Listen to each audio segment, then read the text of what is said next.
Ya vamos avanzando en los conceptos importantes para manejar un ventilador de una forma muy básica. Ahora hablaremos de cómo monitorizar al paciente bajo ventilación mecánica. Lo más importante es entender las curvas de ventilación que vamos a explicar e interpretar. Para iniciar tenemos que entender algunos conceptos como presión pico. La presión pico corresponde a la presión máxima de la vía aérea al final de la inspiración. Es la presión necesaria para vencer todas las fuerzas que se oponen a la entrada de gas al pulmón. Esta presión pico no refleja la presión alveolar, por lo que este valor no se correlaciona con el barotrauma.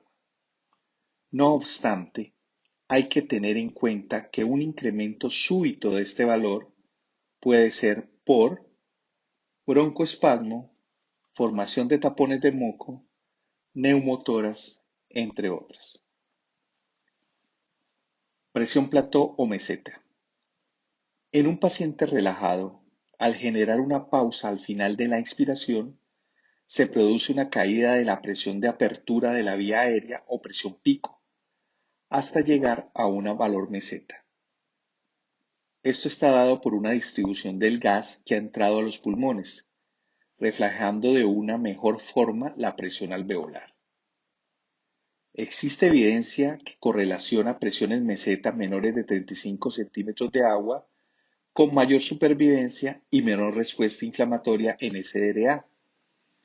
Por lo anterior, se limiten los pacientes a valores menores a 35 centímetros de agua. Cabe aclarar que no se ha demostrado que valores más bajos tengan mejores beneficios. Lo importante es que no sea mayor a 35 centímetros de agua.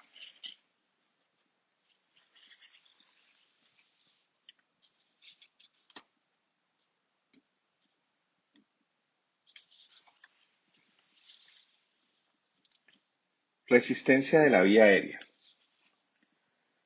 Acordémonos que la resistencia se puede calcular teniendo en cuenta un delta de presión dividido por el flujo. Teniendo en cuenta que la presión pico equivale a la presión de las vías aéreas mayores, es el reflejo de la resistencia. Y luego una presión plató que se forma bajo el mecanismo Pendelouf, o sea, una redistribución del flujo alveolar, formando una meseta. Esta es la presión de las vías aéreas inferiores. Con este delta de presión se puede calcular la resistencia de la vía aérea. PIB. Ya en módulos pasados se ha discutido este concepto sobre la presión positiva al final de la expiración y sus beneficios en evitar el cierre alveolar y prevención de atelectasias, normalmente ajustada a un valor mayor a 5 centímetros de agua. Por lo que definiremos en este momento algo muy importante, que es el auto-PIB o PIB intrínseco. ¿Qué ocurre cuando la presión alveolar al final de la expiración sobrepasa la presión atmosférica, generando un atrapamiento de aire, lo cual se evidencia en patologías obstructivas como el EPOC? En este caso, el paciente no puede expulsar todo el aire que corresponde al volumen corriente, generando así hiperinsuflación. La explicación de PIB no debe exceder el 85% del auto-PIB, pues de lo contrario genera un mayor trabajo respiratorio y deterioro hemodinámico. El auto-PIB no se presenta necesariamente en pacientes con patologías obstructivas. Se puede ver cuando se realizan ajustes inadecuados del ventilador, como una reducción del tiempo de la expiración o un aumento de la frecuencia respiratoria. Cabe aclarar que la gráfica que observamos es una curva presión-tiempo en un paciente ventilado por volumen, el cual inicia con la fase de la inspiración, donde a medida que aumenta el volumen, aumenta la presión hasta llegar a una presión pico.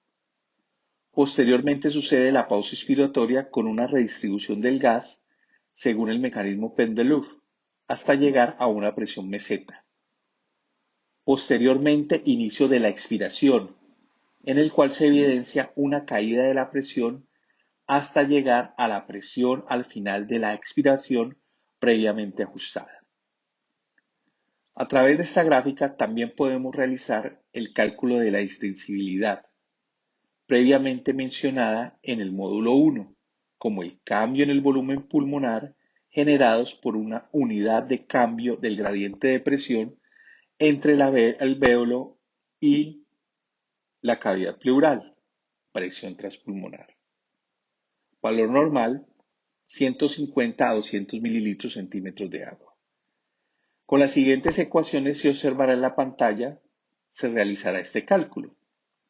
Distensibilidad dinámica sería igual a volumen tidal sobre presión pico menos el PIB, distensibilidad estática, volumen tidal, presión plató menos el PIB. Dry pressure o presión de conducción.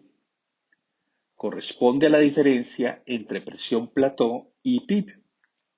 Su valor normal debe ser de 15 centímetros de agua para lograr ventilación protectora y limitar la presencia de lesión inducida por el ventilador. Curva de histéresis. Es necesario que al inspirar y expirar se obtienen curvas de presión-volumen diferentes. Para el proceso de inspiración se requiere presiones mayores que para la expiración. Asimismo, a medida que aumenta el volumen pulmonar, la curva se hace más amplia. La diferencia entre las curvas de inspiración y expiración se conoce como curva de histéresis elástica. La distensibilidad dinámica se mide en los puntos de no flujo al final de la expiración y al final de la expiración de la curva de presión-volumen, donde la distensibilidad total corresponde a la inclinación entre estos dos puntos. Para finalizar, se deben tener en cuenta unas herramientas importantes para la monitoría del paciente: los gases arteriales, enfocándonos principalmente en la presión parcial de CO2, que es un parámetro importante para conocer si la ventilación es adecuada. Idealmente, este debe estar en un valor de 35 milímetros de mercurio. Cuando incrementa, puede ser secundario a hipoventilación y cuando disminuye, secundario a hiperventilación. Por otro lado, con la presión parcial de oxígeno y FiO2, podemos clasificar la severidad del paciente con SDRA. Leve corresponde a presión parcial de oxígeno sobre FiO2 entre 201 y 300. Moderada corresponde a presión parcial de oxígeno arterial sobre FiO2 PAFI 101 a 200. Y severa corresponde a presión parcial de oxígeno arterial sobre FiO2 menor o igual a 100. Igualmente, con base al pH se pueden tomar decisiones en ventilación mecánica de pacientes con SDRA. Finalizando, la saturación arterial de oxígeno es un marcador de hipoxia que se puede tener a la cama del paciente.